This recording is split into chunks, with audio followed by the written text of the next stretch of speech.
Les ombres s'allongent dans le ciel, et l'ombre de l'homme s'allonge aussi devant la porte du palais.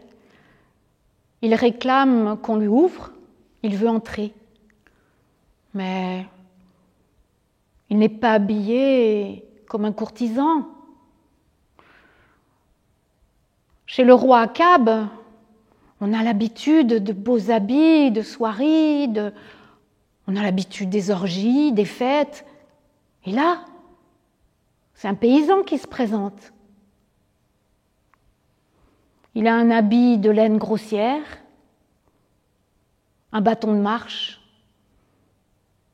des cheveux, une barbe qui ne sont pas soignés, des pieds pleins de poussière, calleux, habitués à marcher. Mais quand il dit son nom, je suis Élie, le prophète de Tishbé, alors on lui ouvre. Le prophète de l'Éternel ne peut pas le laisser dehors. Il pénètre dans la salle qui est absolument immense, avec des colonnades, des tentures, des fleurs, des parfums, des lampes à huile partout. L'air est saturé d'odeurs, de couleurs. Il sent l'odeur d'une cuisine qu'il n'a jamais goûtée. Et là, le roi Akab, assis sur des coussins. Il s'approche de lui et lui délivre son message. Aussi vrai que je suis le serviteur de l'Éternel, il n'y aura ni pluie ni rosée jusqu'à ce que je le décide. Et puis, l'homme s'enfuit. Il disparaît dans la nuit qui est tombée. On ne peut pas le retrouver. Le roi Akab envoie des émissaires dans le petit village de Tishbé, mais le prophète Élie ne s'est pas réfugié là-bas. Non, il est allé plus au nord, plus à l'est, dans une petite vallée où coule un petit torrent, le torrent du Kérith. Cette petite vallée, il l'a découverte en gardant ses brebis. Peu de gens la connaissent. Il y vit là, caché, tout le temps que l'eau du torrent va couler. Et pour le ravitailler, Dieu envoie des corbeaux qui lui apportent du pain et de la viande. Il vit là, caché, dans le secret, isolé. Et puis un jour, le torrent arrête de couler puisqu'il ne pleut pas. Et la voix de Dieu dit « Va-t'en à Sarepta ». Sarepta, c'est un petit village pas très loin d'une grosse ville ennemie,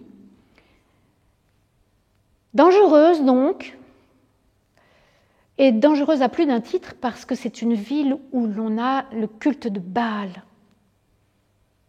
Donc Sarepta, petit village, proche de cette ville dangereuse, pas très loin de la mer, j'ai commandé à une veuve de te nourrir, une veuve.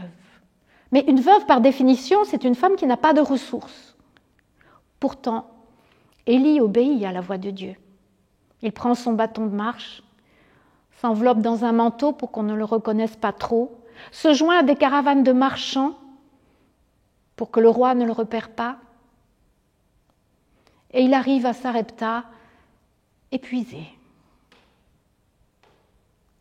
Non loin du village, il voit une femme avec un petit enfant.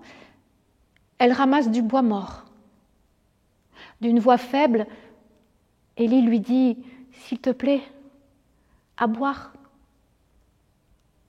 Et la femme fait 3 pas pour aller chercher de l'eau, mais Élie rajoute « Et un morceau de pain, s'il te plaît ». Alors là, la femme pose le bois qu'elle a ramassé, elle prend la main de son petit garçon, elle se rapproche d'Élie. Il s'est assis sur un rocher, et quand il la voit de près, il voit qu'elle est maigre, elle a des cernes sous les yeux, Et elle lui dit, je n'ai plus qu'un peu d'huile dans une cruche et un peu de farine dans un pot. Le Seigneur que tu sers en est témoin. Je n'ai plus que ça. J'ai de quoi faire une galette de pain pour mon fils et pour moi, et après on mourra. Élie la regarde avec bonté. Il a compris le plan de l'Éternel. Tu vas d'abord aller faire une petite galette de pain pour moi, s'il te plaît. Et après, tu verras, il y aura toujours de l'huile dans ton pot et de la farine. Et tu pourras faire une autre galette pour toi et pour ton fils. Et tout le temps que je serai avec vous, l'huile ne s'épuisera pas, la farine non plus. Alors la femme s'en va, avec son fagot sur la tête et l'enfant au bout de sa main. Elle fait un petit pain, elle l'apporte à Élie, et puis un autre pour elle et son fils. Et il reste encore de l'huile, et il reste encore de la farine. Et tout le temps qu'Élie restera là, l'huile ne s'épuisera pas, la farine non plus, comme l'Éternel l'a dit.